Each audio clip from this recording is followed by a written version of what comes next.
رات کے 12 بجے جب آریان خاموشی سے کمرے سے نکلا، زمل نے اپنی چادر سنبھالی اور دبے قدموں اس کے پیچھے چل پڑی۔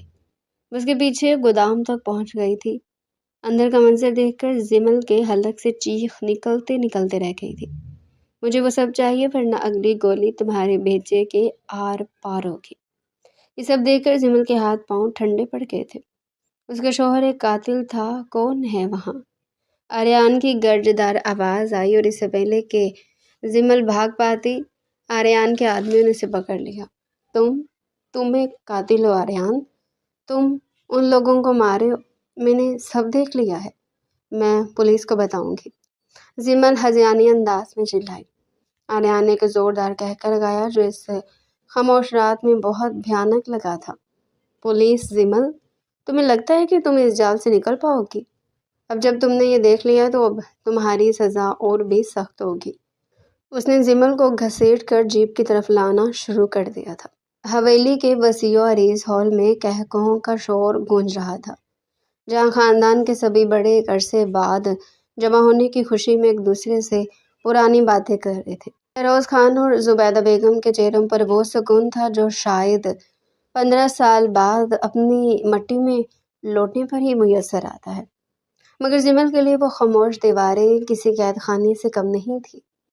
وہ صوفے کے کونے میں بیٹھی اپنے ناخنوں پر لگی پالش کو گھو رہی تھی اور رہ رہ کر اسے اپنا گھر یاد آ رہا تھا، جہاں زندگی کی چہل پہل تھی۔ اس نے بیزاری سے گہری سانس بھری اور سوچنے لگی کہ آخر کتنے دن اسے اس ہوس زدہ ماحول میں گزارنے پڑے گے۔ اس کا میڈیکل کا کیریئر، اس کے خواب اور وہ جدید طرز زندگی، سب جیسے اس دھول مٹی کے پیچھے کہیں کھو گئے تھے۔ ابھی وہ انہی سوچوں میں گم تھی کہ ہال کے بڑے دروازے سے کسی کے داخل ہونے کی چاپ سنائی دی۔ سب کی نظریں اس طرف اٹھی تو زمل نے بھی غیر ارادی طور پر سر اٹھا کر دیکھا۔ سیاہ رنگ کا کلف لگا سوٹ پہنے، کندھے پر اجرک ڈالے، وہ شخص اسی رعبدار سائے کی طرح ہال میں داخل ہوا۔ اس کے ہاتھ میں موجود فون پر وہ مسلسل کسی سے تیز آواز میں بات کر رہا تھا۔ اس کے لہجے کی کھڑدراہٹ پورے ہال میں سنائی دے رہی تھی۔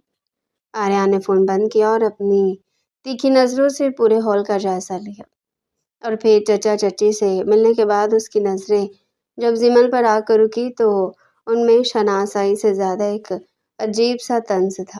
اس نے غصے سے آریان کو دیکھا اور پیر پٹکتی ہوئی سیڑھیوں کی طرف بڑھ گئی۔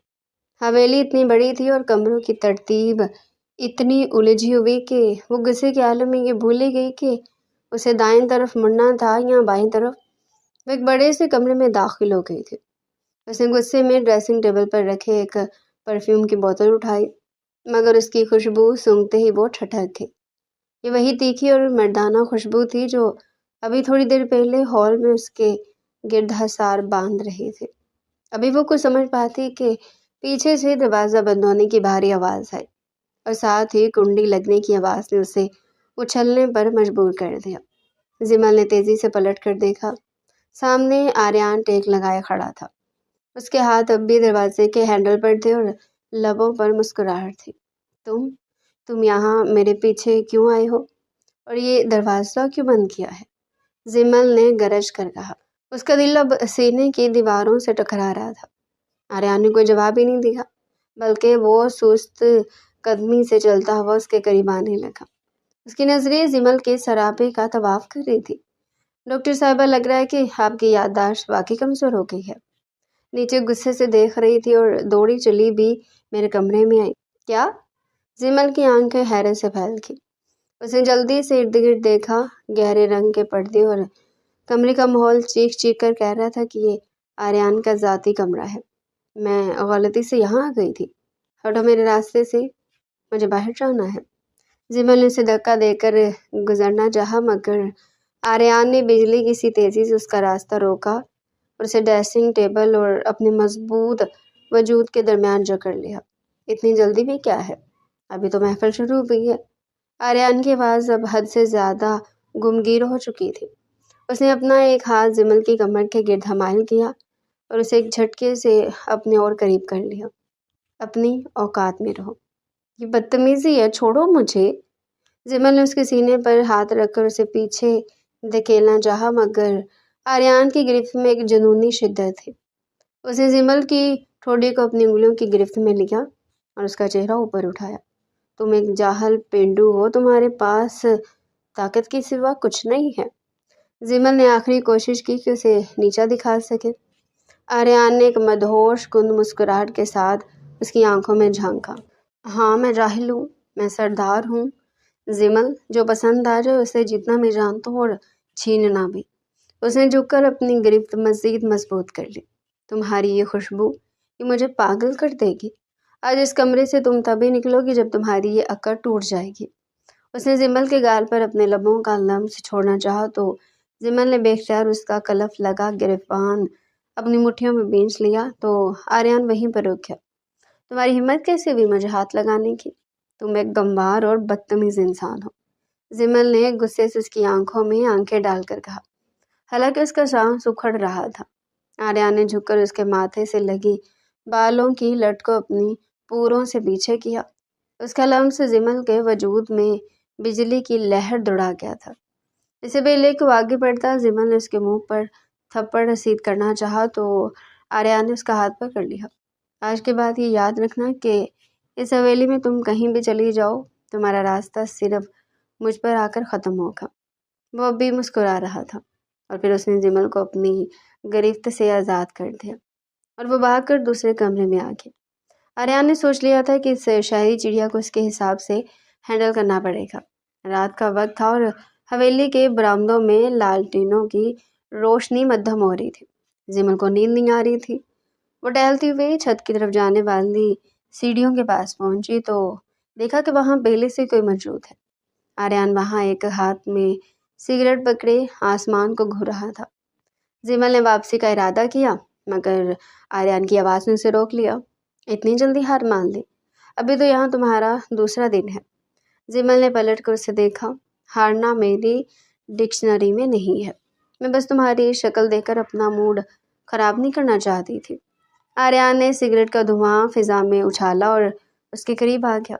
تمہیں لگتا ہے کہ تم یہاں سے اتنی آسانی سے چلی جاؤ گی؟ دادا سائیں نے تمہارے لیے کچھ اور ہی سوچ رکھا ہے۔ زمل کا دل دھڑکا۔ کیا مطلب ہے تمہارا؟ آریان نے اس کے بالوں کی ایک لٹ کو اپنی انگلی پر لپیٹا اور اس کے چہرے کے قریب جھک گیا۔ مطلب بہت جلد سمجھ جاؤ گی۔ بس یہ دعا کرو کہ تمہاری یہ شہریہ نا تمہیں ٹوٹنے سے بچا سکے۔ اس نے زمل کو وہیں ہکا بکا چھوڑا اور اندھیرے میں غائب ہو گیا۔ زمل کو ایک خوفناک احساس ہوا کہ آریان کی ان باتوں کے پیچھے کوئی گہری بات چھپی ہوئی ہے۔ رات کے اس پہر حویلی کی خاموشی زمل کے اعصاب پر سوار ہو رہی تھی۔ آریان کے کہے ہوئے الفاظ اس کے کانوں میں ہتھوڑے کی طرح بج رہے تھے۔ وہ دیر تک وہیں برآمدے کے ستون سے ٹیک لگائے اندھیرے کو گھورتی رہی۔ اسے سمجھ نہیں آ رہا تھا کہ وہ لڑکا جو بچپن میں محض ایک ضدی کزن تھا اب ایک ایسی پراسرار شخصیت کیسے بن گیا جس کی ایک نظر سے حویلی کے ملازموں کے سانس رک جاتے تھے۔ اگلے دن کی صبح زمل کے لیے ایک نیا چیلنج لے کر آئی تھی۔ وہ جیسے ہی تیار ہو کر نیچے آئی تو دیکھا کہ ناشتے کی میز پر صرف دادا سائیں اور اس کے بابا موجود تھے۔ آریان کہیں نظر نہیں آ رہا تھا۔ زمل نے سکون کا سانس لیا اور کرسی کھینچ کر بیٹھ گئی۔ بابا، کیا یہاں آس پاس گھومنے کے لیے کوئی ڈھنگ کی جگہ ہے؟ میرا اس حوث زدہ کمرے میں دم گھٹ رہا ہے، زمل نے چائے کا کپ لبوں سے لگاتے ہوئے پوچھا۔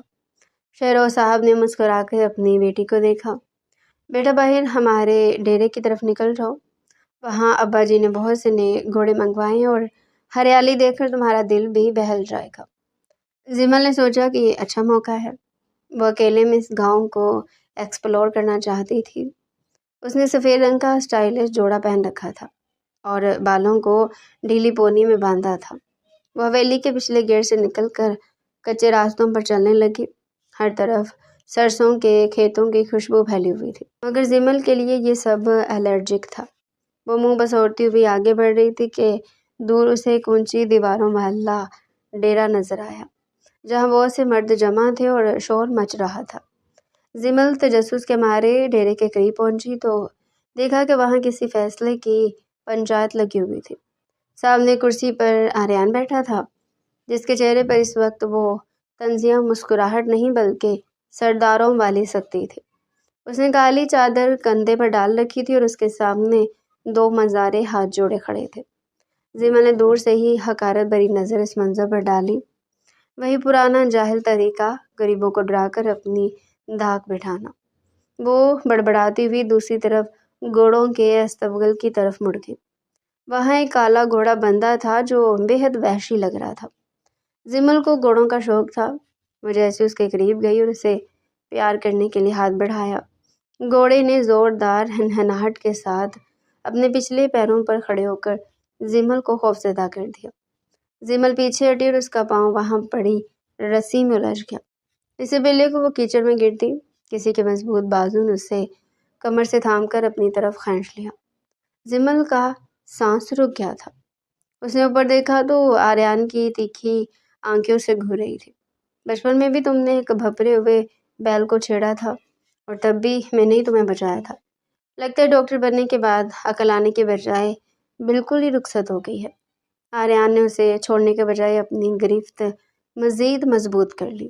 زیمل نے تل ملا کر اس کے سینے پر ہاتھ رکھا اور اسے پیچھے دھکیلنے کی کوشش کی۔ چھوڑو مجھے، اور تم ہر وقت میرے آس پاس کیا کر رہے ہوتے ہو؟ کیا تمہارے پاس ان غریبوں کو ڈرانے کے علاوہ اور کوئی کام نہیں ہے؟ آریان نے ایک جھٹکے سے اسے اپنے اور قریب کر لیا۔ اب ان کے درمیان فاصلہ نہ ہونے کے برابر تھا۔ یہ میرا ڈیرا ہے زیمل، اور یہاں تم بن بلائی مہمان بن کر آئی ہو۔ اور رہی بات کام کی، تو مجھے اپنے علاقے کی ہر جنگلی بلی کو سدھارنا بہت اچھے سے آتا ہے۔ اس نے زیمل کی آنکھوں میں جھانکتے ہوئے کہا تو زیمل کا چہرہ غصے سے سرخ ہو گیا۔ تم مجھے سدھارو گے؟ تم ایک ایسا شخص جس نے زندگی میں کتاب سے زیادہ بندوق کو اہمیت دی ہے۔ تم جیسے ان پڑھ لوگ صرف طاقت کا استعمال جانتے ہیں۔ تمیز اور پیار تمہارے بس کی بات نہیں ہے۔ زیمل کے اس طعنے پر آریان کی آنکھوں میں ایک دم غصے کی لہر دوڑ گئی۔ تمیز اور پیار، آریان نے ایک سرد کہکا لگایا۔ ڈاکٹر صاحبہ، جس دن میں نے تم پر پیار جتانا شروع کیا، تم اس کی شدت برداشت نہیں کر پاؤ گی۔ ابھی تو تم صرف میری سختی دیکھ رہی ہو، میری چاہت تو تمہارے ان نازک اعصاب کو جلا کر راکھ کر دے گی۔ اس نے زیمل کا ہاتھ اپنی ہتھیلی میں لیا اور اس کی انگلیوں کو سختی سے بینچا۔ یاد رکھنا زیمل، بچپن میں تم میرا کمانڈر والا کھلونا چھپا دیتی تھی تو میں پورا دن تمہیں رلاتا تھا۔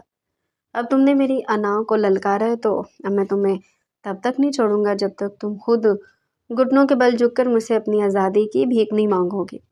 زیمل نے اپنا ہاتھ چھڑایا اور نفرت سے زمین پر تھوکا۔ وہ وقت کبھی نہیں آئے گا آریان چودھری۔ میں اس پسماندہ حویلی سے بہت جلد نکل جاؤں گی اور تم یہیں اپنی اس جہالت کے ساتھ اکیلے رہ جاؤ گے۔ آریان نے ماتھے سے پسینہ پونچھا اور اسے جاتے ہوئے دیکھنے لگا۔ اسے زیمل کا وہ تیکھا لہجہ اور اس کی آنکھوں میں موجود فخر ایک عجیب سی لذت دے رہا تھا۔ وہ جانتا تھا کہ دادا سائیں آج رات یہ خاص اعلان کرنے والے ہیں۔ اس نے اپنے فون پر ایک میسج ٹائپ کیا اور کسی کو سینڈ کر دیا۔ اس کے چہرے پر ایک ایسی فاتحانہ مسکراہٹ تھی جو کسی بڑے کام کی کامیابی کا پتہ دیتی تھی۔ زیمل جب اب اس حویلی پہنچی تو اس کے قدموں میں تھکن اور دل میں ایک انجانا سا خوف تھا۔ اسے نہیں معلوم تھا کہ ڈیرے پر ہونے والا یہ ٹکراؤ تو صرف ایک شروعات تھی۔ اصل طوفان تو بھی حویلی کے لاؤنج میں اس کا منتظر تھا۔ اس کا سانس پھولا ہوا تھا اور ماتھے پر پسینے کی ننھی بوندیں چمک رہی تھی۔ آریان کی وہ باتیں اور اس کا حد سے بڑھا ہوا اعتماد اسے کسی زہریلے ناک کی طرح ڈس رہا تھا۔ وہ سیدھی اپنے کمرے میں جانا چاہتی تھی، مگر جیسے ہی لاؤنج میں داخل ہوئی، وہاں کا منظر دیکھ کر اس کے قدم وہیں جم گئے۔ ہال میں ایک عجیب سی سنجیدگی پھیلی ہوئی تھی۔ دادا سائیں اپنی مخصوص کرسی پر براجمان تھے اور ان کے سامنے شہروز خان اور زبیدہ بیگم سر جھکائے بیٹھے تھے۔ زیمل کو اپنے دل کی دھڑکن تیز ہوتی محسوس ہوئی۔ آؤ بیٹی، تمہارا انتظار ہو رہا تھا۔ دادا سائیں نے اسے اپنے پاس بلایا تو زیمل ڈرتے ڈرتے ان کے قریب صوفے پر بیٹھ گئی۔ زیمل پتر، ہم نے ایک فیصلہ کیا ہے۔ تمہارے بابا بھی اس پر راضی ہیں اور میں بھی چاہتا ہوں کہ اس سے پہلے میری آنکھیں بند ہوں، میں اپنے پوتے اور پوتی کو ایک بندھن میں بندھتے دیکھ لوں۔ دادا سائیں نے جب یہ بات کہی تو زیمل کو لگا جیسے کسی نے اس کے سر پر پہاڑ دے مارا ہو۔ اس نے بے یقینی سے اپنے بابا کی طرف دیکھا۔ جن کی نظریں جھکی ہوئی تھی۔ دادا جان، یہ آپ کیا کہہ رہے ہیں؟ میرا اور آریان کا نکاح یہ ناممکن نہیں۔ میں ایک ڈاکٹر ہوں، میرا ایک فیوچر ہے۔ میں کسی ایسے شخص کے ساتھ زندگی کیسے گزار سکتی ہوں جس کی سوچ مجھ سے میل ہی نہیں کھاتی؟ زمل کی آواز میں آنسوؤں کی نمی اور لہجے میں بغاوت تھی۔ بیٹا، آریان برا لڑکا نہیں ہے، بس حویلی کا وارث ہے اور تمہیں یہاں کسی چیز کی کمی نہیں ہوگی۔ شہروز خان نے اسے سمجھانا چاہا مگر زمل تڑپ کر اپنی جگہ سے کھڑی ہوگی۔ کمی نہیں ہوگی بابا، یہاں زندگی کی کمی ہے۔ یہاں سانس لینے کے لیے بھی کسی کی اجازت لینی پڑتی ہے۔ میں اس جاہلانہ ماحول میں اپنی زندگی دفن نہیں کروں گی، اور وہ بھی اس شخص کے ساتھ جو بات بات پر دھمکیاں دیتا ہے۔ زمل ابھی اپنی بات مکمل بھی نہیں کر پائی تھی کہ پیچھے سے وہی بھاری اور گرجدار آواز سنائی تھی جس سے وہ بخوف کھانے لگی تھی۔ دھمکیاں نہیں زمل، یہ تو صرف حقیقت سے آگاہی تھی۔ آریان ہال میں داخل ہو رہا تھا۔ اس نے کپڑے بدل لیے تھے اور سفید جوڑا اس کی شخصیت کو مزید پراسرار بنا رہا تھا۔ اس نے دادا سائیں کے پاس آ کر ایک نظر زمل کے سرخ ہوتے چہرے پر ڈالی اور پھر بڑے اطمینان سے بیٹھ گیا۔ دادا سائیں، اگر ڈاکٹر صاحبہ کو اعتراض ہے تو ہمیں زبردستی نہیں کرنی چاہیے۔ ویسے بھی شہر کی نازک کلیاں اس کڑی دھوپ میں مرجھا جاتی ہیں۔ میں نہیں چاہتا کہ کل کو لوگ کہیں کہ آریان نے ایک پرندے کے پر کاٹ کر اسے قید کر لیا ہے۔ آریان کا یہ طنزیہ انداز زمل کو آگ لگا گیا تھا۔ سب بڑے ان دونوں کا انداز دیکھ کر پریشان بیٹھے تھے کہ ان دونوں کی آپس میں کیسے نبھے گی۔ زمل فوراً وہاں سے اٹھ کر چلی گئی تھی۔ اس کا پارا ہائی ہو گیا تھا اور مزید کچھ نہیں بولنا چاہتی تھی، مگر ابھی وہ آدھی سیڑھیوں پر ہی تھی کہ آریان بھی اس کے پیچھے پہنچ گیا، کیونکہ بڑے اپنی باتوں میں مصروف ہو گئے تھے اور اسے موقع ہی چاہیے تھا۔ وہ بالکل اس کے پیچھے پہنچا اور اسے کاندھے سے پکڑ لیا تو زمل نے فوراً سے پیچھے دیکھا۔ تم کیا سمجھ رہے ہو کہ میں تمہاری باتوں میں آ کر ڈر جاؤں گی؟ زمل نے اس کے قریب ہو کر غصے سے کہا۔ ڈر تو تم چکی ہو زمل، نہ تمہارے ہاتھ اس وقت لرز نہ رہے ہوتے۔ اب فیصلہ تمہارے ہاتھ میں ہے، یا تو ہنسی خوشی یہ رشتہ قبول کر لو یا پھر تماشا بننے کے لیے تیار ہو، کیونکہ دادا سائیں کی بات اس حویلی میں ٹالی نہیں جاتی۔ زمل کا دل چاہا کہ وہ چلا چلا کر سب کو بتائے کہ یہ شخص کتنا دوگلا ہے، مگر اس کے پاس کوئی ثبوت نہیں تھا۔ اگلے 2 دن حویلی میں نکاح کی تیاریاں کسی طوفان کی طرح شروع ہو گئی۔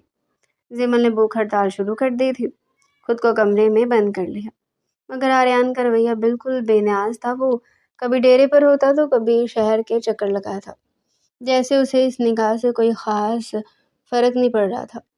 رات کا وقت تھا۔ زمل بالکنی میں کھڑی رو رہی تھی کہ اسے نیچے لان میں آریان کسی سے فون پر بات کرتا نظر آیا۔ وہ بہت رازداری سے کسی کوڈ ورڈ میں بات کر رہا تھا۔ اس کے لہجے کی سختی اور چہرے کے تاثرات دیکھ کر زمل کو ایک لمحے کے لیے لگا کہ یہ وہ آریان نہیں ہے جسے وہ جانتی ہے۔ وہ کسی مشن اور کسی کو غائب کرنے کی بات کر رہا تھا۔ زمل کا تجسس بڑھ گیا کہ کیا یہ شخص واقعی صرف ایک زمیندار ہے یا اس کے پیچھے کوئی اور بھیانک سچ چھپا ہوا ہے۔ وہ دبے قدموں نیچے آئی تاکہ اس کی باتیں سن سکے، مگر آریان بہت ہوشیار تھا۔ اسے مڑ کر دیکھا تو زمل سائے میں چھپ گئی۔ آریان کے لبوں پر ایک فاتحانہ مسکراہٹ ہے۔ وہ جان گیا تھا کہ مچھلی جال میں پھنس رہی ہے۔ اس نے فون جیب میں رکھا اور زمل کے چھپنے کی جگہ کی طرف بڑھنے لگا۔ زمل کا سانس رکنے لگا تھا۔ وہ دیوار سے لگ کر کھڑی ہو گئی۔ اسے محسوس ہوا کہ آریان بالکل اس کے پیچھے کھڑا ہے۔ شہر کی ڈاکٹر اب جاسوسی پر اتر آئی۔ آریان نے اس کے بالوں کی ایک لٹ کو چھیڑتے ہوئے کہا تو زمل اچھل پڑی۔ مجھے تمہاری بکواس سننے میں کوئی دلچسپی نہیں ہے، میں تو بس تازہ ہوا کے لیے آئی تھی۔ زمل نے اپنی گھبراہٹ چھپانی چاہی۔ تازہ ہوا یا میرے رازوں کی بو لینے؟ آریان نے اسے بازو سے پکڑ کر اپنی طرف موڑا۔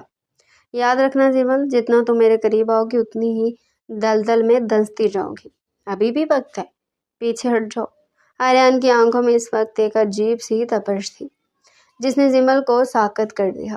میں پیچھے نہیں ہٹوں گی آریان، میں تمہاری حقیقت سب کے سامنے لا کر رہوں گی۔ زمل نے چیلنج کیا تو آریان نے اس کی کلائی پر اپنی گرفت مزید سخت کر دی۔ حقیقت بہت کڑوی ہوتی ہے ڈاکٹر صاحبہ، کہیں ایسا نہ ہو کہ تم اسے ہضم نہ کر سکو۔ وہ یہ کہتا ہوا وہاں سے چلا گیا تھا۔ وہ ہمیشہ ہی باتیں ادھوری چھوڑ دیتا تھا اور یہی چیز جمل کو بہت پریشان کرتی تھی۔ وہ بھی روتی دھوتی اپنے کمرے میں آ گئی۔ اگلے دن حویلی کے در و دیوار پر زرد روشنیاں سجائی جا رہی تھی، مگر جمل کے کمرے میں اندھیرا اس کے دل کی طرح گہرا تھا۔ وہ پچھلے 2 گھنٹوں سے بستر پر اوندے منہ لیٹی سسکیاں بھر رہی تھی۔ اس کے سامنے اس کی ڈاکٹری کی ڈگری اور وہ میڈیکل جرنلز پڑے تھے جو اب اسے کاغذ کے ٹکڑے لگ رہے تھے۔ اسے رہ رہ کر آریان کا وہ طنزیہ لہجہ یاد آ رہا تھا جس میں اس نے اسے تماشا بننے کی دھمکی دی تھی۔ جمل نے تہیہ کر لیا تھا کہ وہ یہ نکاح کسی صورت نہیں ہونے دے گی، چاہے اسے حویلی سے بھاگنا کیوں نہ پڑے۔ وہ ہمت جمع کر کے اٹھی اور آئینے کے سامنے کھڑی ہو گئی۔ اس کی آنکھیں رونے کی وجہ سے سوج چکی تھی، مگر ان میں ایک عجیب سی ضدی چمک تھی۔ اس نے ایک چھوٹا بیگ نکالا اور اس میں ضروری کاغذات اور کچھ نقدی رکھنے لگی۔ ابھی وہ بیگ کی زپ بند ہی کر رہی تھی کہ کمرے کے دروازے پہ ایک بھاری دستک ہوئی۔ جمل کا دل حلق میں آ گیا۔ اس نے جلدی سے بیگ بیڈ کے نیچے چھپایا اور دروازہ کھول دیا۔ سامنے آریان کھڑا تھا جس کے ہاتھ میں ایک ڈبہ تھا۔ بھاگنے کا ارادہ ابھی سے کر لیا یا رات کے اندھیرے کا انتظار ہے؟ آریان نے کمرے میں قدم رکھتے ہی کمرے کا جائزہ لیا، جیسے وہ جمل کے دماغ کی ہر بات پڑھ رہا ہو۔ جمل نے اپنی گھبراہٹ چھپاتے ہوئے چہرے پر سختی سجا لی۔ تمہیں تمیز نہیں ہے کہ کسی لڑکی کے کمرے میں آنے سے پہلے اجازت لی جاتی ہے؟ آریان نے ایک سرد کہکہ لگایا اور بیڈ کے قریب جا کر وہ ڈبہ وہیں رکھ دیا جہاں جمل نے اپنا بیگ چھپایا تھا۔ کل سے یہ کمرہ میرا ہوگا اور تم بھی، تو پھر اجازت کیسی؟ اور ہاں، یہ جو تم نے بیڈ کے نیچے خزانہ چھپایا ہے نا، اسے نکال لو، کیونکہ اس حویلی کے باہر میرے پہرے دار تمہارے سائے کا بھی پیچھا کرتے ہیں۔ جمل کا رنگ فک ہو گیا۔ تم ایک جانور ہو۔ تمہیں کسی کی زندگی برباد کرنے میں کیا خوشی ملتی ہے؟ میں تم سے نفرت کرتی ہوں، سمجھ آ رہی ہے تمہیں؟ میں تم جیسے اکھڑ انسان کے ساتھ ایک پل نہیں گزار سکتی۔ آریان اس کے اتنا قریب آ گیا کہ جمل کو اس کی گرم سانسوں کی حدت اپنے چہرے پر محسوس ہونے لگی۔ اس نے جمل کے دونوں کندھے مضبوطی سے جکڑ لیے تھے۔ نفرت کرو جمل، جی بھر کے کرو، کیونکہ تمہاری یہ نفرت ہی مجھے یہ احساس دلاتی ہے کہ میں تمہارے اعصاب پر سوار ہوں۔ یہ جوڑا جو اس ڈبے میں ہے نا، اسے کل پہن کر تیار رہنا۔ اگر تم خود نیچے نہیں آئی تو میں تمہیں اٹھا کر لانے میں بھی کوئی آر محسوس نہیں کروں گا۔ آریان کے جانے کے بعد جمل وہیں فرش پر ڈھیر ہو گئی تھی۔ اس کی آخری امید بھی ٹوٹ گئی تھی۔ اگلی صبح حویلی میں مہمانوں کی آمد شروع ہو گئی تھی۔ زبیدہ بیگم بار بار اس کے کمرے میں آ کر اسے سمجھانے کی کوشش کر رہی تھی، مگر جمل خاموش پتھر بن چکی تھی۔ دوپہر کے وقت اچانک نیچے ہال سے شور اٹھا اور کسی کے چلانے کی آواز ہی آئی۔ جمل بدحواسی میں نیچے بھاگی تو دیکھا کہ دادا سائی صوفے پر گرے ہوئے تھے اور ان کا سانس اکھڑ رہا تھا۔ شہروز خان ڈاکٹر کو فون کر رہے تھے اور حویلی کے ملازم ادھر ادھر بھاگ رہے تھے۔ دادا سائیں، جمل نے ان کے قریب جا کر ان کا ہاتھ تھاما جو برف کی طرح ٹھنڈا ہو رہا تھا۔ دادا سائیں نے بمشکل اپنی آنکھیں کھولی اور جمل کا ہاتھ آریان کے ہاتھ میں دے دیا جو وہیں گھٹنوں کے بل بیٹھا ہوا تھا۔ پتر، میری آخری خواہش، اس گھر کو بکھرنے سے بچا لو۔ نکاح۔ دادا سائیں کے الفاظ ٹوٹ رہے تھے۔ جمل نے آریان کی طرف دیکھا۔ اس کی آنکھوں میں اس وقت کوئی طنز نہیں تھا بلکہ ایک عجیب سی گہرائی تھی۔ جمل جانتی تھی کہ یہ جذباتی بلیک میلنگ بھی ہو سکتی ہے، مگر اپنے دادوں کے سال میں دیکھ کر اس کی تمام انا دم توڑ گئی تھی۔ ٹھیک ہے دادا سائیں، جیسا آپ چاہیں۔ جمل نے روتے ہوئے سر جھکا لیا۔ آریان نے ایک نظر جمل پر ڈالی اور پھر فوراً ملازموں کو حکم دیا کہ شہر سے ڈاکٹر کو لایا جائے اور مولوی صاحب کو بلایا جائے۔ 1 گھنٹے کے اندر حویلی کے ڈرائنگ روم میں نکاح کا مختصر انتظام کیا گیا۔ جمل نے وہی بھاری سرخ جوڑا پہن رکھا تھا جو آریان لایا تھا۔ اس کا سر جھکا ہوا تھا اور گھونگھٹ کے پیچھے سے آنسو مسلسل گر رہے تھے۔ مولوی صاحب نے جب نکاح کے بول پڑھے تو جمل کو لگا جیسے اس کی زبان تعلق سے چپک گئی ہے۔ نکاح کے فوراً بعد آریان نے کاغذ پر دستخط کیے اور جمل کی طرف قلم بڑھایا۔ جمل نے بنا دیکھے دستخط کر دیے۔ اسے نہیں معلوم تھا کہ وہ کس چیز پر دستخط کر رہی ہے۔ جب سب مبارکباد دے رہے تھے،